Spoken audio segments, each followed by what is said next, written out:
과거 관동대지진 당시 일본에서는 불안한 정세를 눈돌리기 위해 우물에 조선인이 독을 탔다는 소문을 퍼뜨렸고, 일본인들은 제1조선인들을 학살하는 등 천인공노할 행태를 저질렀었는데요.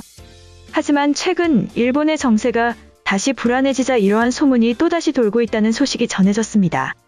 지난 3일 일본 시즈오카현 아타미시 이즈산 지역에서 폭우로 인한 대규모 산사태가 발생한 가운데 우익 성향의 일본 네티즌을 중심으로 한국 기업이 건설 중인 대규모 태양광 발전 단지 사업이 원인이라는 주장이 확산되고 있죠.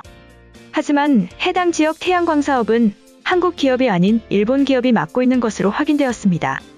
지난 5일 아사히 신문 등 일본 언론이 헬기로 촬영한 아타미시 산사태 인근 지역 사진상에는 산사태 붕괴가 일어난 지점에서 수백 미터 옆에 태양광 단지가 조성 중인 것이 관찰되었는데요. 트위터나 야후재팬 뉴스 댓글 등에는 이러한 사진을 보고 일본 우익들은 한국 기업이 대규모 태양광 단지를 조성하였기 때문에 산사태가 일어났다고 관련 의혹을 밝히며 한국 기업이 같은 현인 이토시에서 메가솔라 사업을 추진한 적이 있다는 과거 기사 등을 근거로 제시하고 있습니다. 이들의 주장은 주로 가와카스 헤이타 사이타마현 지사가 친한과 친중 인사이기 때문에 한국 기업의 메가솔라 사업을 유치했고, 애초 지반이 약했던 이곳에 태양광 단지를 건설함에 따라 산사태가 일어났다고 말하고 있는데요. 하지만 이러한 내용은 전혀 사실이 아닌 것으로 전해졌습니다. 지난 2018년 시즈오카현에서 태양광 사업을 추진했던 한국 기업의 확인 결과 해당 사업은 당시 주민 반대로 진행되지 못한 것으로 전해졌습니다. 사업을 하려던 지역도 아타미시가 아니라 남쪽으로 40km나 떨어진 이토시였던 것으로 밝혀졌는데요. 또한 일본 전역에서 진행 중인 태양광 사업에 대해 사업자명을 공개한 경제산업성에서 확인해보면 아타미시에서 태양광 사업을 진행 중인 업체는 3곳으로 모두 일본의 중소업체인 것으로 알려졌습니다. 결국 아타미시 산사태와 한국 기업의 관련성은 전혀 없는데도 가짜뉴스가 퍼져나가고 있는 것인데요. 현재 일본에선 2011년 동일본 대지진과 후쿠시마 원전 사고 후 태양광을 포함한 신재생에너지 사업이 활발하게 진행되고 있습니다. 하지만 일부 지역에선 난개발로 인한 경관 파괴, 지반 약화에 따른 산사태 등 부작용도 발생하고 있는데요. 일본의 바보 같은 우익들은 이러한 논리에 편승하여 후쿠시마 원전 사고 방사능으로 죽은 사람은 없는데 태양광 산사태로 죽은 사람은 있다. 태양광 발전의 이익은 한국과 중국으로 간다 같은 루머를 퍼뜨리고 있습니다. 반면 일본의 주요 언론은 태양광 사업보다는 산사태 발생 지점의 택지 개발 사업이 원인일 가능성을 제기하고 있는데요. 이날 아사히 신문과 마이니치 신문 등에 따르면 시즈오카현은 산사태가 시작된 지점에 대량의 흙이 쌓여있던 택지 개발지가 있는 것으로 알려졌습니다. 현은 개발 행위로 쌓아놓은 흙을 포함한 토사 붕괴로 피해가 커졌다고 추정했지만 산사태 원인과의 인과관계는 명확하지 않다고 밝혔죠. 한편 이러한 가짜뉴스를 만들어내며 한국에 대한 억지 주장을 이어가고 있는 일본과 함께 한국 주변에는 또 다른 민폐국가가 있는데요. 바로 중국입니다. 중국에서 발생한 미세먼지는 매년 한국을 괴롭히고 있는데요. 최근 미국 조사에 따르면 미세먼지뿐만 아니라 미세 플라스틱 또한 대규모로 한국을 향해 쏟아져 나온 것으로 전해졌습니다.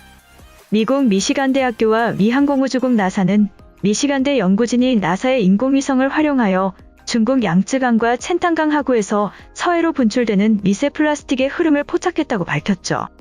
그리고 이렇게 하구를 통해 바다로 흘러나온 미세 플라스틱은 한국과 일본으로 유입된 것으로 관측되었습니다. 중국의 양쯔강 하구는 오랫동안 미세 플라스틱의 주요 원인으로 의심받았지만 시각적 자료로 그 흐름이 포착된 것은 이번이 처음인데요.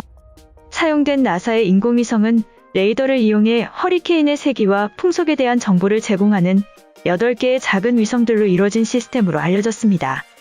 미시간대 크리스토퍼 러프 교수와 대학원생 매들린 에번스는 지난달 IEE 엑스플로어라는 이름의 학술 모임을 통해 우주 공간 레이더를 통한 해양 미세 플라스틱의 발견과 이미지와 연구 보고서를 발표하였죠.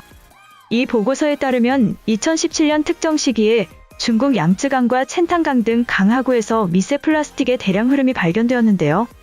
2017년 6월 22일에서 일주일 동안 중국 항저우를 거쳐 양쯔강 쪽으로 함유돼 서해로 이어지는 첸탄강에서는 붉은 미세 플라스틱의 흐름이 서해로 유입되는 모습이 관측되었습니다. 이후 2017년 10월 27일부터 11월 2일까지 일주일간 같은 현상이 반복된 것으로 관찰되었는데요. 양쯔강 하구에서 붉은 미세 플라스틱의 흐름이 한국과 일본 쪽으로 분출된 것으로 밝혀졌습니다.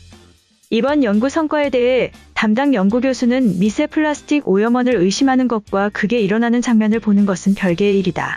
과거에는 미세 플라스틱에 대한 데이터가 제한적이었으나 이번 연구를 통해 플라스틱의 흐름에 대해서 정확하게 관찰할 수 있었다고 말하였죠. 한편 이러한 주변 국가들에 대응하기 위해서는 강력한 국방력이 뒷받침되지 않는다면 한국은 약소국의 자리에서 머물러 있을 수밖에 없습니다. 때문에 한국의 항공모함 사업에도 뜨거운 관심이 쏠리고 있는데요. 지난 6월 28일 대한민국 해군의 두 번째 대형 수송함 마라도함이 취역한 가운데 2033년 항해를 목표로 추진되는 한국형 경항공모함 사업에도 관심이 뜨거워지고 있습니다. 마라도함은 2007년 독도함 이후 14년 만에 취역한 해군의 두 번째 대형 수송함인데요.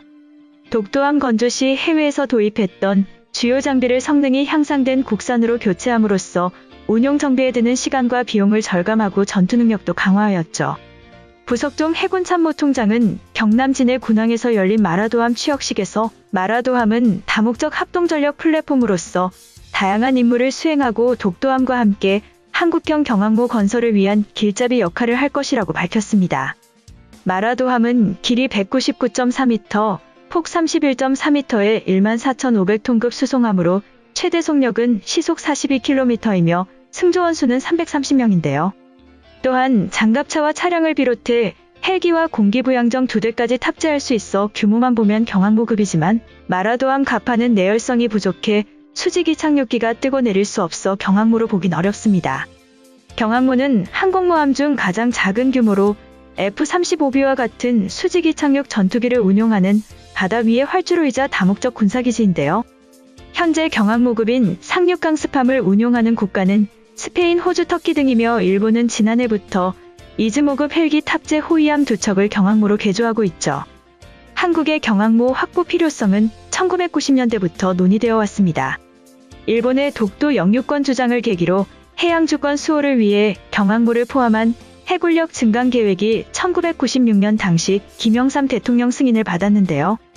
하지만 이듬해 IMF 외환위기가 터지면서 계획은 실행되지 않았고 이후로도 예산 문제로 번번이 좌절을 반복하다 지난해 12월 합동참모본부에서 경항모 건조 연구개발이 결정되면서 2033년엔 태극기를 단 경항모를 만날 수 있게 되었습니다.